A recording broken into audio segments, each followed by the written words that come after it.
So today I'm going to talk about progesterone. I've spent quite a lot of time in the past talking about all three hormones. The hormones that I mainly talk about are estradiol, the protective, really good type of estrogen, progesterone and testosterone. 3 out of hundreds of hormones that we have in our body, and hormones are just chemical messengers. What they do is they get produced in various tissues and organs throughout our body, and then they go into the bloodstream and affect every cell in our body. They all have effects and they all work together well. But when we talk about our female hormones, our women's hormones, they're even sometimes referred to as sex hormones. They're not actually about sex or gender because men have them too. We all just have them in different amounts, different levels, but they affect the same cells in our bodies. So I wanted to talk about progesterone because I think it's a forgotten hormone. And I feel really ashamed to tell you that when I was learning about hormones, as many of you know, I had no formal training about menopause or really about these three hormones at all throughout my medical training as an undergraduate and a postgraduate. But even when I started to learn more about the menopause, I was taught, even when I became a menopause specialist, I was taught that progesterone is to protect the lining of the womb. I didn't think any more about that, and that's how I've thought about it for a long time, until I've been reading more, learning more, listening to some of my colleagues. And one of our colleagues who's amazing about progesterone, who works with us in Newson Health Clinic, is Dr. Hannah Ward, and I've done a podcast with her actually. Very bravely, she talked about her own story and how her symptoms didn't really improve until she was prescribed progesterone. And she's made me read lots of things. She's made me be more inquisitive. So when you look at the physiology, how progesterone works in our bodies, a lot then fits into place. So in the next 20 minutes or so, I'm hopefully going to educate you about progesterone as well. So when I talk about progesterone, it's about the natural progesterone, the progesterone we produce ourselves. So initially, as I start talking, I'm not talking about HRT, I'm not talking about contraception, I'm just talking about the role of progesterone in our bodies, because that's really important that we understand that progesterone is a biologically active natural hormone that our body produces. So it's produced in our ovaries, it's also produced in our brain as well, and other areas of our body too. And levels change all the time. As I've explained to you before, when we're younger and we have periods, then progesterone levels fluctuate. They increase when we ovulate, and then they decline, and then in the second half of our cycle they go up and then they go down. And just before our periods the levels are very low indeed, and then it increases again. And that happens when we're menstruating, but people have changes in progesterone level as we age as well. And what we don't know, or what I'm not really sure from what I've been reading, is how much of progesterone declining as we age and become menopausal is a decline in progesterone from our ovaries or a decline in our brains. And no one can really tell me. If you do have the answer, let me know. But some people are more sensitive to the decline in progesterone than others, and I'll talk about that in a bit. But let's think about what progesterone does in our bodies. We've got a poster which I'll share with you afterwards on the Balance website with some very basic functions of progesterone. But progesterone affects thousands of different cell processes. There are progesterone receptors on every single cell in our body, and a bit like with estradiol and testosterone, when progesterone goes onto the receptor, then a whole cascade of reactions occur in the cells, which are very beneficial for the way that our cells work. Progesterone is very anti-inflammatory, it helps the way the cell processes works, it helps our mitochondria work, which is our powerhouse, if you like, of the cells. And we have lots of mitochondria in every cell, and we have trillions of cells in our body. So really important for day-to-day functioning, if you like, of the way that our immune system works, the way that our bodies work, the way that all our organs work as well. So we have progesterone receptors on our cardiovascular system, in our lungs, in our bladder, in our muscles, in our joints, in our bones, and in our brain as well. And I've already said our brain produces progesterone. And as many of you know, the more I read about hormones, the more I'm interested about neurophysiology. So the way that these hormones work naturally in our brains. So the way that our own hormones work in our own brains. Because without our brains, a lot of us really struggle, and all of us can't survive if our brains aren't working properly, because our brain determines everything we are and who we are and what we do and how we function. So our brain is very important for any processing. So not just our personality, our memory, our behaviour, but also our breathing and our heart rate, and everything else is controlled by different areas of our brain. And throughout our brain we have progesterone receptors, as well as receptors for lots of hormones, including obviously estradiol and progesterone, but other hormones as well. But progesterone, I've already said, is produced in our brain. It works as a neurotransmitter, a chemical that allows chemical messages going from one part of the brain to another. But it affects other neurotransmitters as well, which I have written about before, but it's really important that people know that. And I found this picture, which is really busy, but I will share it on my story. And it's showing different pathways of progesterone throughout the brain. There's different colours, there's purple, there's green, there's blue, and there's yellow. And so the purple is the glutamatergic pathway, so this affects glutamate. And then the green is the GABA pathway, and GABA is a chemical that is released when we have more progesterone. It's very calming, it's very anti-inflammatory on the brain. Then the blue is the dopaminergic pathway, so it affects dopamine, which is like our reward hormone. It's like our happy hormone when we feel content. And then the serotonergic pathway is in yellow, which is serotonin. And serotonin, many of us know, helps us feel happy as well. And you'll see there's lots of areas on these diagrams of the brain that show how the brain lights up when it's stimulating progesterone, but how these pathways then occur throughout the brain. And so, for example, many people find that when they've got adequate progesterone, they can think clearly, they can process information better, they can sleep better, they feel more calmer, it's easier to process difficult tasks. Whereas when they have low or fluctuating levels of progesterone, often what happens, we become lower in our mood, we become more anxious, our sleep isn't so good, we become more irritable. A lot of people find it harder to process information. People with ADHD often feel a lot of their symptoms worsen, or OCD as well. And that's often related to this change or fluctuating levels of progesterone, because it causes havoc with all these other pathways as well in the brain. So it's important that we know that. And then the other thing is that it's not just the level of progesterone, it's how the hormones work in conjunction with other hormones and neurotransmitters. So this is a picture that I found, which again I'll share.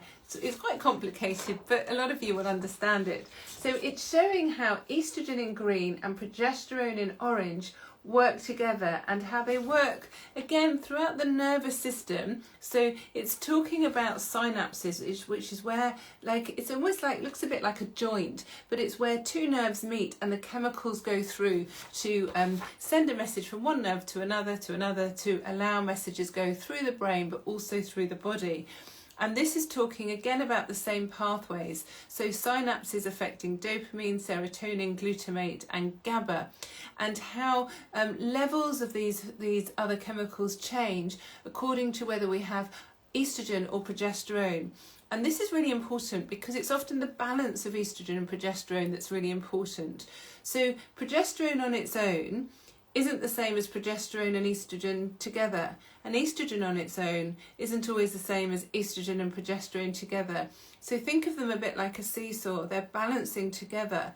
And throughout our cycles, throughout our years as being women, we have a balance of these hormones, not just estradiol and progesterone, but other hormones as well. our endocrine system is very, very, very sophisticated, and there's lots of feedback loops to ensure that there is this great balance of hormones. A bit like if we're stressed, we might feel more hungry because our stress hormones, cortisol and adrenaline, are affecting insulin levels. And that's exactly the same with our sex hormones. Different things externally and internally can affect the balance of our hormones. And so this just highlights how this fine tuning is happening all the time throughout our body. I've said before, our bodies are amazing how they work, and we often don't think enough about the basic physiology of our hormones. So that's something that I will upload for you. And then this is just another, again, quite complicated, but not too bad when you pick it down. Again, these are nerve cells. You see these great shapes of nerve cells with a bit of a nerve sort of coming off, if you like, as a neuron. And it's showing two effects, really, of both estrogen and progesterone in the brain, showing how it affects mitochondria, but also genes as well, but also the myelin sheath, which I've spoken about before. So the myelin sheath is like the conduction pathway of the nerves, and so it's where it makes the nerves work a lot faster throughout the body. And progesterone helps build the myelin sheath, and you might recall I've already told you that testosterone can do that as well. But progesterone is very, very crucially important in our brain.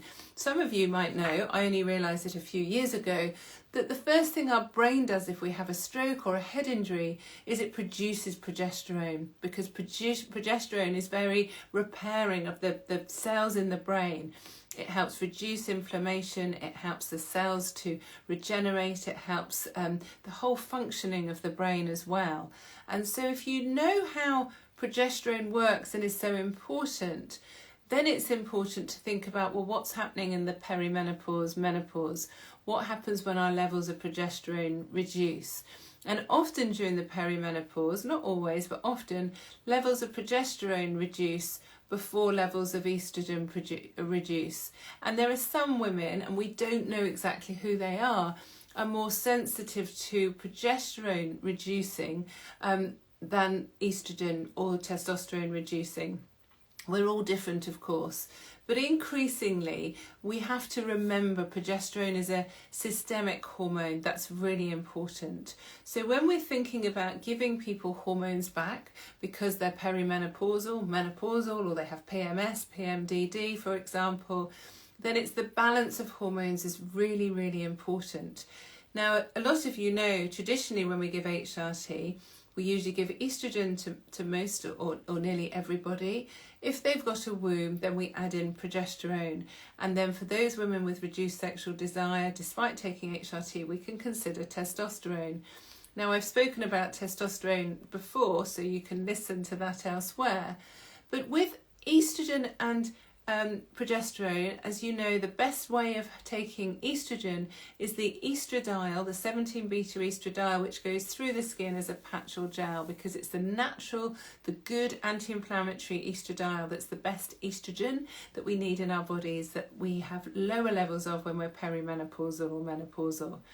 I've already said that the guidelines and all the sort of flow charts say that if a woman doesn't have her womb, then she just needs estrogen. If she does have a womb, then you can have progesterone. And I'm sort of taking a pause there because I don't think that's completely right, actually. It's right in that you don't need a progesterone to protect your womb if you haven't got a womb, but actually some of us do still respond to progesterone because it's a very good hormone. And if you think of the pathway for hormones, actually I've said before, our hormones all come from cholesterol. They go from cholesterol to progesterone. They go from progesterone to testosterone. And then they go from testosterone to estrogen, estradiol, and estrone actually. But progesterone is like the building block, if you like. It's a really important functional hormone. And so whether a woman has a womb or not, they still have progesterone receptors all around their body. And so some people actually find that their symptoms improve when they're having progesterone. So quite a few people I've seen who've had a surgical menopause, they've had their ovaries removed, they've had their womb removed, they've been told they can stop progesterone if they've been on HRT before, And then they come and they say, oh, Dr. Newson, I can't sleep, I'm feeling really anxious. Nothing else has changed in my life. I'm still on the same dose of estrogen, but my progesterone's been stopped and I've been told I can't have progesterone because I don't need it because I haven't got a womb. And actually, if those women have progesterone back, they often then feel so much better because the progesterone that's taken then goes through the bloodstream, goes up to the brain, can help the GABA receptors, it can help all these other pathways I've spoken about, it can rebalance everything, work as a neurotransmitter and make people feel a lot better. And so we can't neglect the fact that we have progesterone receptors all over our body, not just in our wombs. And so for some people, they do notice a benefit having progesterone. Now, how can we take progesterone? There are different types, there are different formulations, and so I'll just try and unpick some of that for you. The best way of having progesterone is the natural body identical type of progesterone. So it means that biochemically it's the same as the progesterone we produce when we're younger. So it's, if you look at the sort of structure, it's exactly the same. Now, the main way that people take it is orally as a capsule, and it's called micronized progesterone. So it basically means it's been sort of ground down to very fine sort of substance, but then it's micronized and suspended, if you like. It's suspended in a viscous oil because then it helps the absorption. So it's usually like a gel-filled capsule. I've got one here actually in the UK. It's usually called Utrogestan, and it's like a little capsule that's sort of quite flexible, and it's taken orally. Usually it's taken at night time because it can help people improve their sleep. So usually we say take it at night. People say take it in an empty stomach, but actually all the reason for that is if you've got food in your stomach, it will just increase the absorption a little bit, but only a little bit. So it doesn't matter if you work shifts or you've had a snack before you go to bed, you can still take it at night time, it's fine. Usually it's one at night all the time. If people are still having periods and we're giving it for 2 out of 4 weeks, then it's usually 2 in the evening for 2 out of 4 weeks. Now, this can be off license used vaginally. Some people find they get side effects when they have it orally. Anything we take orally gets broken down through the liver and metabolized. So it will get metabolized into other types of progesterone as well. To keep it as the pure progesterone, some women insert it vaginally. When it goes through the vagina, then it gets absorbed through the mucous membrane straight into the bloodstream, and then it gets taken up as the pure progesterone. And so some people find that beneficial. Obviously this is made for the mouth, not for the vagina, but it's usually the warmth of the vagina just melts the outer capsule so the progesterone can go through. Now there are pessaries, I've got one here which is just like an internal pessary that can be used. So it's just like a bullet shaped waxy sort of pessary that can be inserted either into the vagina or actually into the rectum as well. Again, we're just using the mucous membranes for the progesterone to be absorbed through and then go into the bloodstream. And there are different doses. So this is a pessary called Cyclogest, and it usually comes as 200 or 400 milligram pessaries. So it's a higher dose than the capsule, which is 100 milligrams. But some people do need more. And actually it doesn't last very long. The time it lasts in the body is quite a short period of time. So some people need to use it more than once a day. They might use it 2, 3, or 4, or occasionally 5 times a day because it doesn't last very long. And it's important that you know that there are options because some people talk about progesterone intolerance. Now, with progesterone intolerance, everyone's different. Of course, we're all different. We all respond to things differently. And also we respond to different balances of hormones as well. So firstly, often, not always, often when people talk about progesterone intolerance, then it's often the synthetic progestogens. So that is progestogens that are chemically altered. So every single type of progesterone that's used as a contraceptive is a synthetic progestogen. It's been chemically altered so it doesn't affect the receptors in the same way. So it doesn't have these lovely chemical reactions that occur in the cells in the same way because it either has a different effect on the cells or it blocks the receptors so the natural progesterone can't work. So some people find that they are intolerant, or they have side effects with synthetic progesterone. So they might say, well, I've tried the contraceptive pill, or I've tried the implant on all, but actually that's not right, because it's a different type of progesterone. All we're giving back is the natural progesterone. So you have to be really careful when you're telling a doctor or nurse or pharmacist if you are intolerant. You need to sort of be clear what you were intolerant to and the effects that it caused. Some people find that they can get mood changes, they can get bloating, they might get skin changes with the synthetic progestogens. But the body identical progesterone people are less likely to be intolerant of. Sometimes what happens is we're not using the right dose, people can feel worse. So I have some patients who actually take 100 milligrams orally and they doesn't really suit them, and then they go and take Cyclogest vaginally and they might have 200 or 400 milligrams, so a higher dose, getting absorbed through the bloodstream, so actually more gets absorbed than when it's taken orally, and they feel considerably better. And that's probably because more of it is going through into the bloodstream, through the blood-brain barrier, into the brain, having really good calming, positive effects on the brain, which the 100 milligram orally isn't doing. And so rather than just writing off progesterone, sometimes we will say, well, let's try the pessaries at a higher dose, which seems a bit paradoxical when someone's complaining of side effects, but I've already said they don't last very long in the body. So sometimes it's worth someone trying, even for a few days, to see if they have an effect. And that's why it's crucially important to see someone who really understands hormones and how important the balance of hormones is as well. And increasingly we find that women who have PMS, PMDD really respond well to progesterone. And also I'm finding in my clinical practice people who have endometriosis, people who have PCOS, polycystic ovarian syndrome, also people with fibroids, because progesterone is very anti-inflammatory. Actually having more progesterone than estrogen can be very beneficial. So some people will give more progesterone than estrogen. So we almost do it the other way around, which sounds a bit strange. I've spoken to you before about Catriona Dalton, who was an amazing doctor who wrote a lot in the 70s and 80s about the role of progesterone, the natural progesterone, and how different it is to the synthetic progestogen, and how it's important that we know the difference, which often people don't realise. So it is important to think about that.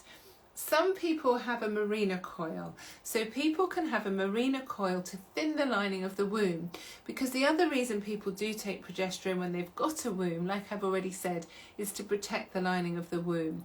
Estrogen on its own can cause thickening of the lining of the womb and very occasionally can lead to a cancer developing. But if we give progesterone, then it negates that risk and it keeps the lining of the womb thin. But some people prefer a Mirena coil, and that's often if they're having heavy periods, maybe they're starting HRT when they're perimenopausal. If they want a really good reliable contraception, then the Mirena is brilliant.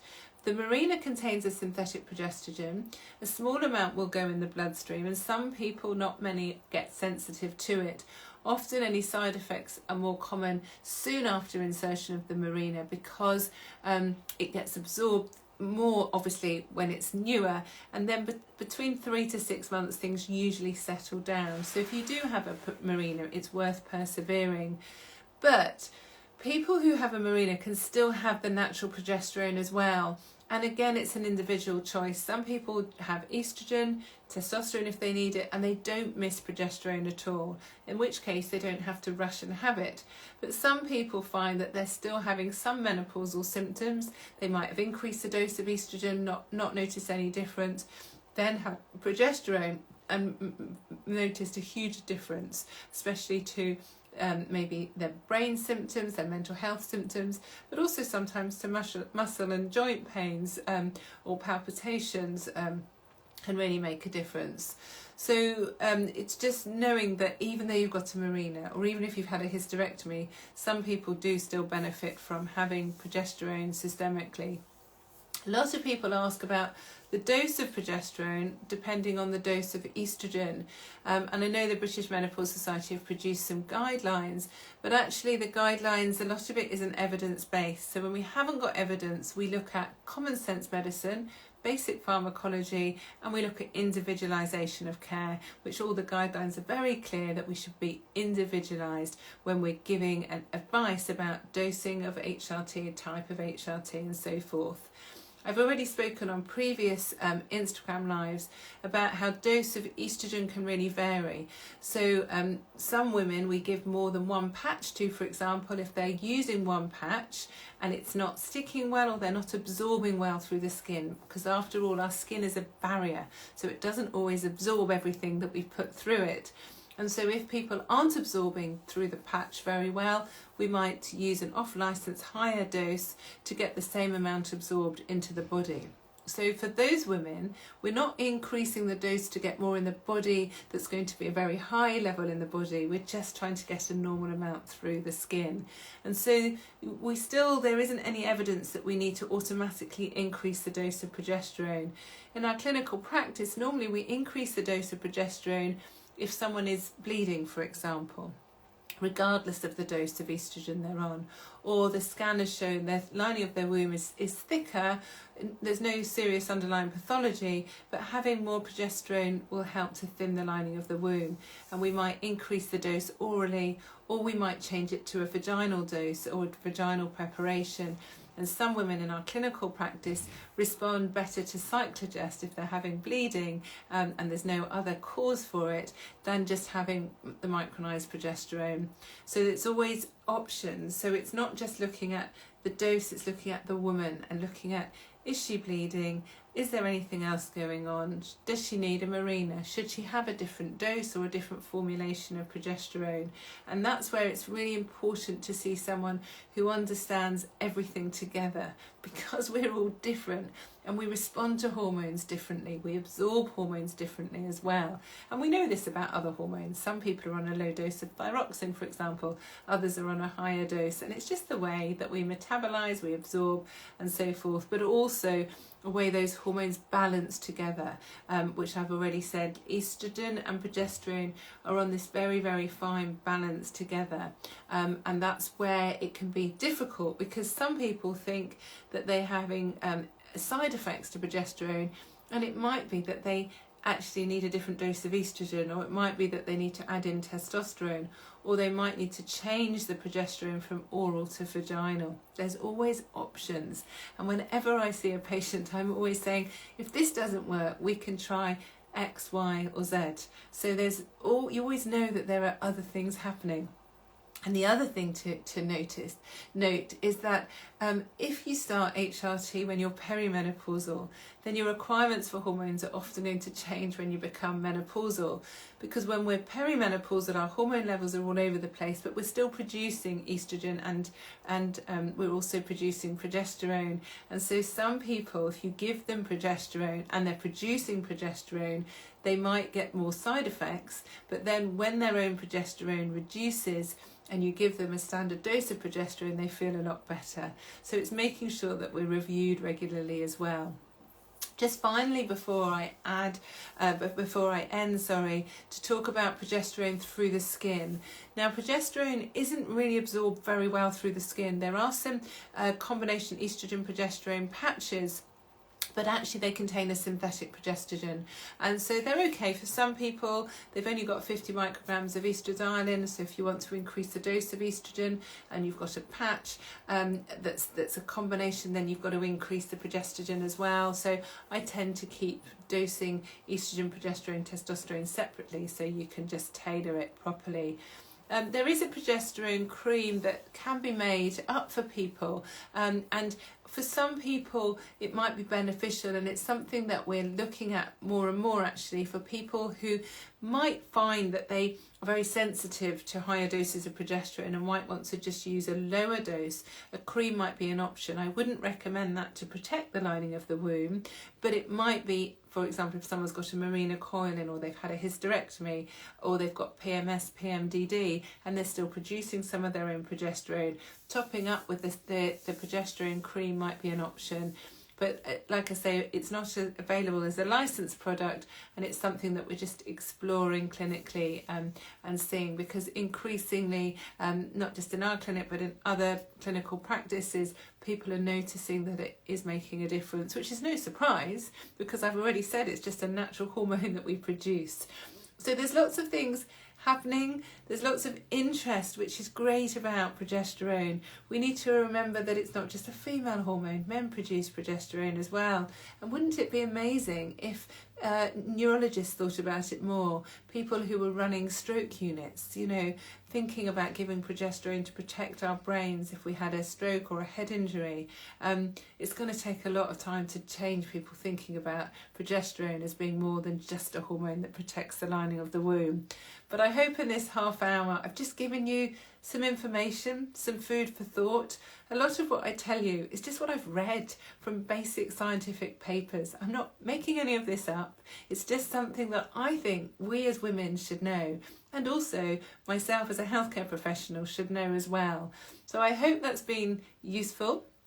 I will put it on my grid, it will be uploaded on my YouTube, and I hope you have a really good evening and a great week ahead. And thanks again for all your support. It's been great, and I will keep doing these as long as they're helpful. So thank you.